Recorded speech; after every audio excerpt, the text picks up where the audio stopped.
तो आज हम बहस कर रहे हैं मशहूर शायर मुनव्वर राणा के उस कथन पर जिसमें उन्होंने सुप्रीम कोर्ट के पूर्व chief justice of India Ranjan Gogoi पर कई बातें कही हैं, कुछ आपत्तिजनक भी हैं। उन्होंने यहां तक आरोप लगाया है कि एक राज्यसभा सीट के लिए बिक गए chief justice of India Ranjan Gogoi. ये मैं नहीं कह रहा, वो कह रहे हैं। फिर से बहस खोलते हैं। मेरे साथ विनीत चौहान जी है, मेरे साथ सैयदुल कादरी साहब है, मेरे साथ दारा फारूकी साहब है, मेरे साथ मोहसिन खान साहब है और मेरे साथ मौलाना साजिद रशीदी जी हैं। तारिक फतेह साहब भी मेरे साथ मौजूद है। विनीत चौहान जी, मैं आपसे बहस को खोलूंगा। मुनव्वर राणा को आपने सुन लिया, उन्होंने ये भी बताया कि क्यों ऑब्जेक्ट करते हैं। वो योगी आदित्यनाथ पे कई बातें कहते हैं, हिटलर भी कह देते हैं, कभी मुसोलिनी भी कह देते हैं। क्या आपको उनकी आपत्तियां जायज लगती हैं?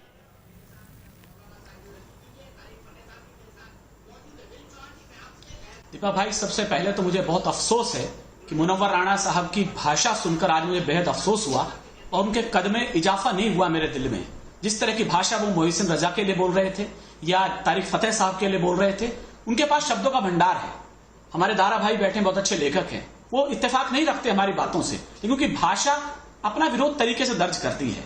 तुम्हारा मान बढ़ जाता, तुम्हारा रुतबा और बढ़ गया होता, जो बात तुमने गुस्से में कही वही हंसकर कही होती। मौलाना साहब की मजबूरियां हो सकती हैं, वो कह सकते हैं मंदिर के तोड़कर मस्जिद बनाई जाएगी, लेकिन मुनव्वर साहब एक शायर हैं, एक कवि हैं। कवि के पास शब्दों की दरिद्रता झलकनी नहीं चाहिएगा। जहां तक जोगी जी के संदर्भ में उनका कहना है कि हमने शनिवार को बंद कर दिया, साहब मंत्री बैठे हुए हैं, शनिवार रविवार को हर दिन लॉकडाउन होता है वहां पर। और इस बार मैंने 3 दिन पहले अपनी बहन से कहा कि मधाली 29 तारीख को, क्योंकि हमारे अलवर में लॉकडाउन है इस समय पर। इस बार मथुरा में जन्माष्टमी नहीं बन रही, इस बार महाराष्ट्र के अंदर गणेश चतुर्थी नहीं बन रही। तो एक बार यदि ईद का थोड़ा सा आप घर पर मना लेते तो कौन सा मजहब खतरे में पड़ रहा था आपका? दुर्भाग्य इस मुल्क का यह है, हमारे कुछ सेक्युलर मित्रों का, वे कहते तो बहुत हैं कि धर्मनिरपेक्षता होनी चाहिए, धर्मनिरपेक्षता होनी चाहिए, लेकिन अंत में आकर के अपने उसी मूल मुद्दे पर आकर खड़े हो जाते हैं। हम संविधान को छोटा मानने लगते हैं, मजहब को बड़ा करने लग जाते हैं। संविधान अकेले रंजन गोगोई को आप गाली नहीं दे रहे हैं, आप भारत की संविधान पीठ को गाली दे रहे हैं सर। वो एक व्यक्ति नहीं है, 5 साल तक नहीं चला वो मुकदमा, वो 500 साल से मुकदमा चल रहा है, वो 350 साल से मुकदमा चल रहा है। इतना लंबा संघर्ष है। और जब आप कह रहे बाहर सुलझाया जा सकता, करे थे ना ये सारे प्रयास हमने, जब नहीं हुआ तो संविधान अंतिम फैसला बचता है हमारे पास और सुप्रीम कोर्ट बचा था हमारे पास। लेकिन आपके पास जब आपके समर्थन में नहीं आता तो आप कहते हैं फैसला हुआ है, न्याय नहीं हुआ। फिर कहां जाएंगे आप? क्या हम विश्व न्यायालय में जाएंगे? कहीं तो आकर खड़े होंगे आप। उदय प्रताप की एक पंक्ति सुन ले मौलाना साहब, आप भी, और मुनव्वर साहब को भी कहता हूं, न तेरा है न मेरा है, ये हिंदुस्तान सबका है। नहीं समझी गई ये बात तो नुकसान सबका है, जो इसमें मिल गई नदियां वो दिखलाई नहीं देती, महासागर बनाने में मगर एहसान सबका है। मैं इस बात को रखना चाहता हूं। हमने इस बात को माना था कि जिस दिन संविधान के दायरों में रहते हुए ये बातें तय हो जाएंगी, उस दिन हम फैसले को स्वीकार करेंगे। हमारे बहुत से मुस्लिम मित्रों ने स्वीकार किया है, लेकिन अभी तक भी आप लोग अपनी दुकान को चलाने से कब आ जाएंगे? ये देश का सत्यानाश कर दिया हमारे इन मजहब गुरुओं ने। माफ कीजिएगा सर, यदि संविधान को आप बड़ा मानते हैं तो धर्म से ऊपर मानिएगा। ये बार बार धर्मनिरपेक्षता की दुकानें बंद कीजिएगा, धर्म की दुकानें बंद कीजिएगा, इस देश को बड़ा मंदिर मानिएगा, तो तब आपकी भाषाएं ठीक होंगी। मैं दारा फारूकी को बहुत धन्यवाद देता हूं। हो सकता है उनकी बातें हमसे सहमत ना हो, लेकिन भाषा का संतुलन उनके पास है। मेरे छोटे भाई है, मैं उन्हें शुभकामनाएं देता हूं। मुनव्वर साहब से मुझे आज बहुत निराशा हुई है कि इतना बड़ा शायर, जिनके लिए हम कभी कहते थे माँ का मुनव्वर माँ के आगे कभी खुलकर नहीं रोना, जहां बुनियाद होती है नमी अच्छी नहीं होती। सर, आपने तो पूरी बुनियाद में नमी मिला दी आज। माफ कीजिएगा मुझे कहने के लिए। 30 साल से मैं आपके साथ बैठ रहा हूं, आपके चरणों में बैठ रहा हूं। हमने मौसी से घर का आया बड़ा बेटा कहा है आपको, लेकिन ये भाषा आपकी नहीं है कि किन किन लफंगों को, किन किन दुनिया भर क्या भाषा बोल रहे हैं आप। और उसमें हम पूरा पैनल शामिल है। जब आप कहते हैं कि इस चैनल पर आप किस किस को लाकर बिठा देते हैं, इतना भी अहंकार ठीक नहीं है मुनव्वर साहब। मुझे अफसोस है कि आज भीष्म पितामह ने, जिसने धर्म युद्ध के निर्णय तय करे थे, जिसने नियम बनाए थे, आज वो खुद धर्म युद्ध के निर्णय नहीं स्वीकार कर सका।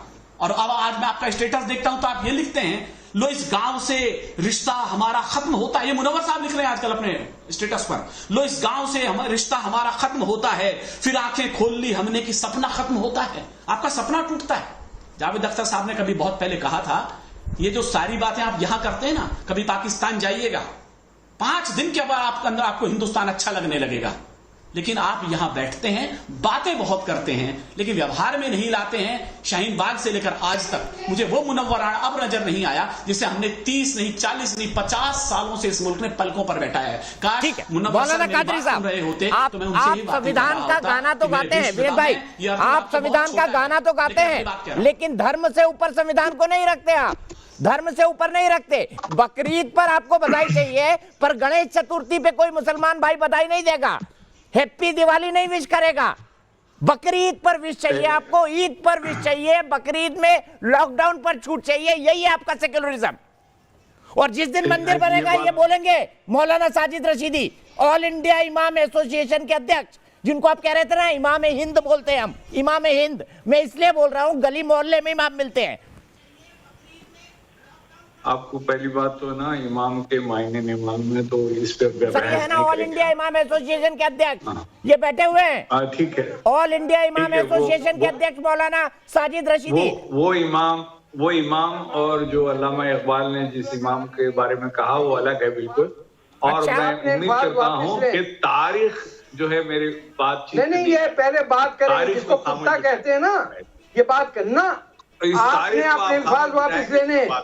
अरे भाई आप अपने अल्फाज वापस लें, ये किसी और को बेवकूफ बनाइएगा। हम मौलवियों को अच्छी तरह जानते हैं, मुसलमान हैं। आपका खोखलापना देख लिया, 1400 साल से आपने बेड़ा गर्क किया हुआ मुसलमानों का। ये इन्होंने मुझे इस चैनल पे कुत्ता कहा, आपने कहा अल्फाज वापस लेने होंगे, ये नहीं लेंगे। तो या तो आप इनसे ये तय कर लीजिए बैकग्राउंड में किसी से कि क्या होता है। वापस लीजिए, चौरसिया। अरे भाई वापस इसने, मैं आपसे बात नहीं कर रहा हूँ चश्मे वालों से। ए भाई किसी चैनल पर जिसने कहा प्रॉफेट मोहम्मद की बोली बोल रहे हैं, आप मुझे याद दिला दिया इसने।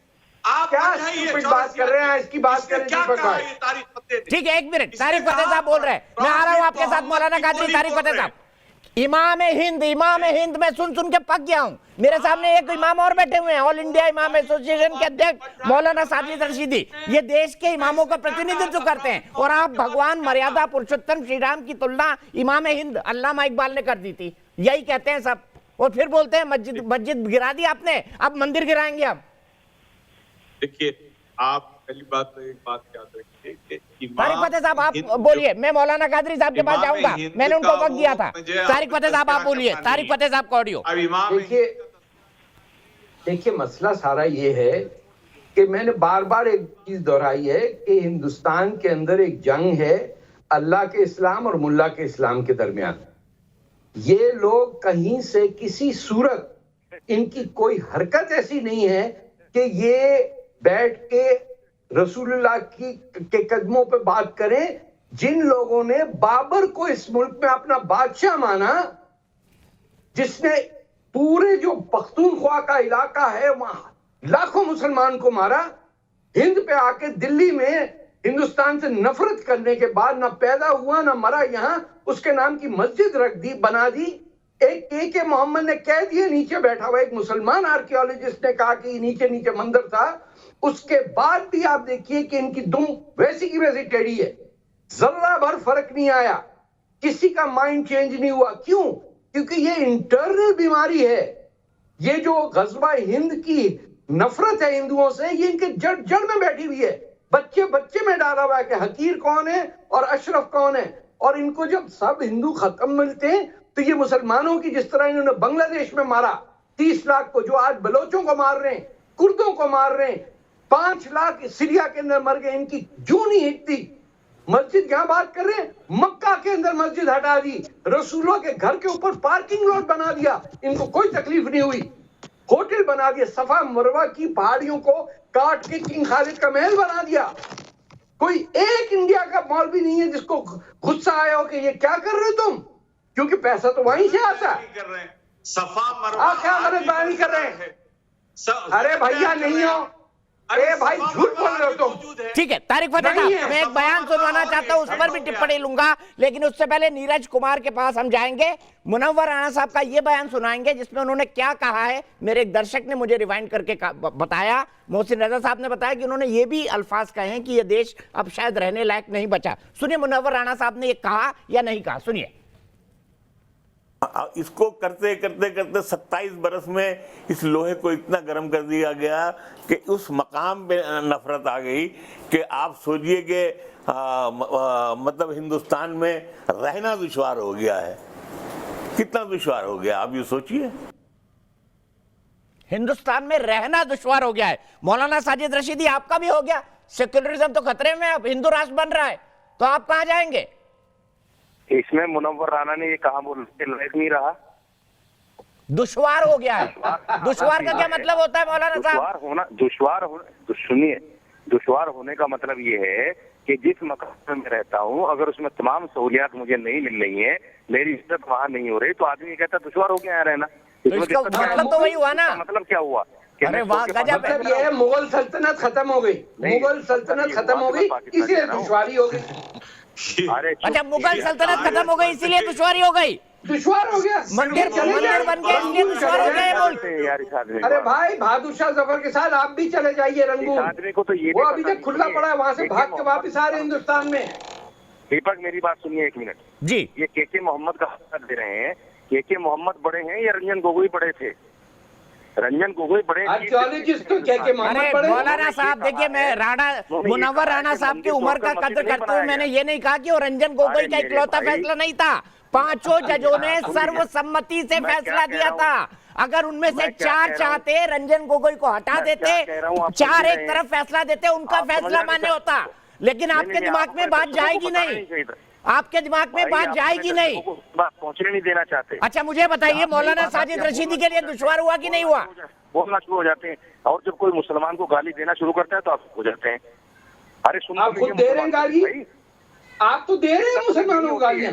आप तो देश को गाली दे रहे हैं, बोल रहे हैं दुश्वार हो गया रहना यहाँ पर, और उसको सर्टिफाई कर रहे हैं। दिक्कत दीपक चौरसिया, दिक्कत यही होती है जब मुझे साजिद रशीदी को नहीं सुना जाता और तारिक फतेह को सुना जाता है, दिनेश को सुना जाता है, मुझे नहीं सुना जाता। यहाँ दिक्कत होती है। क्या बोलते ही गलत बात है। किसको बताऊं? किसको बताऊं? किसको सुना रहे हैं? बताऊं दिक्कत? दीपक चौरसिया, आप सुनना नहीं चाहते, योगी जी सुनना नहीं चाहते, मोदी जी सुनना नहीं चाहते, किसको बताऊं दिक्कत? बताओ। अपनी बात को भी ना कहूं, अपनी हरकतें ठीक कर लीजिए। अच्छा ये बताइए, आपका ठीक है, नीरज कुमार मेरे दर्शक लखनऊ से जुड़े, सीधे नीरज के पास चलूंगा। कंक्लूडिंग कमेंट के लिए मोहसिन रजा के पास जाऊंगा। नीरज कुमार जी, क्या कहेंगे राणा साहब की इस बात पर कि दुश्वार हो गया रहना देश में अब? भाई साहब, मैं तो ये कहूंगा ना कि राणा जी के बारे में बात करना ही बेकार है। बेकार इसलिए क्योंकि जो चोरी की कविताएं पढ़ता हो, हमारे एक हैं कवि आलोक श्रीवास्तव जी दिल्ली से, उनकी कविता जैसे माताओं के ऊपर कविता कहते हैं, मेरी हिस्से में माँ आई, तो ये माँ की बात करते हो, भारत माँ को भूल जाते हैं। और इनकी बेटी लखनऊ में शाहीन बाग के सपोर्ट में घंटा घर पे बैठती है। इनकी बेटियां केवल किस लिए? केवल मैं सीधे मोहसिन रजा साहब के पास चलूंगा। मोहसिन रजा साहब, कंक्लूडिंग कमेंट आपका, क्योंकि व्यक्तिगत टिप्पणियां हुई है, मैं सबकी भावनाओं का सम्मान करता हूं, इसलिए आपको भी मौका दे रहा हूं। नहीं ठीक है, वो हमारे बड़े हैं, उनकी दुआएं मुझे मिली हैं, लेकिन तभी तमाम और पैनलिस्ट को उन्होंने गलत कहा, उन्हें नहीं कहना चाहिए था, उससे हम ये उम्मीद नहीं करते थे।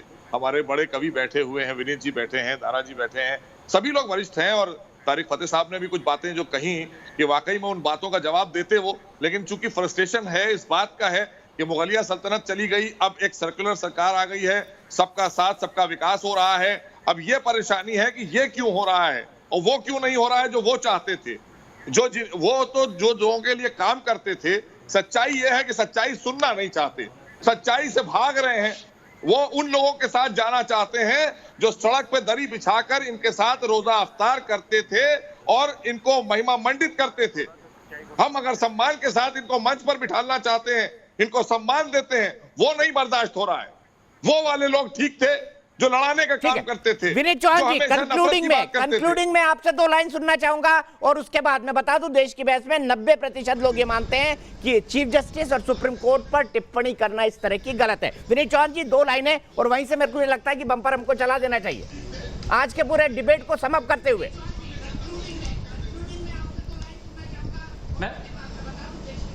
मैं समझता हूं सर, यदि हम जिस कौमी एकता को लेकर चले थे, यदि वो कौमी एकता का अर्थ सिर्फ एक मजहब का प्रशंसा और दूसरे की निंदा है, मैं किसी धर्म विशेष का नाम ले रहा हूं, किसी एक धर्म विशेष की यदि प्रशंसा और निंदा है तो धर्मनिरपेक्षता नहीं है सर।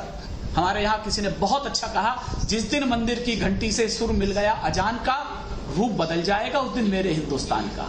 मेरे किसी मित्र ने बहुत अच्छा कहा, दिवाली में अली बसें, राम बसें रमजान, ऐसा होना चाहिए अपना हिंदुस्तान। लेकिन दुर्भाग्य यह है, हम इस मुल्क को सिर्फ एक चश्मे से देखना चाहते हैं, या यूं कहूं कि यदि हम संविधान से ऊपर देखना चाहते हैं तो यह तो साहब इस मुल्क की तस्वीर नहीं थी। धर्म से ऊपर राष्ट्र खड़ा होना चाहिए। जिस दिन हम राष्ट्र के मंदिर को बड़ा मंदिर मान लेंगे, उस दिन शायद हमें इन चीजों से निजात मिल जाएगी, वरना तो हम कभी इमाम बनकर, कभी कुछ और बनकर इस मुल्क में सियासी रोटियां सेकते रहेंगे और इस सियासी रोटियों से मुल्क गर्म होता रहेगा। ठीक है, बहुत बहुत शुक्रिया। फिलहाल एक ब्रेक।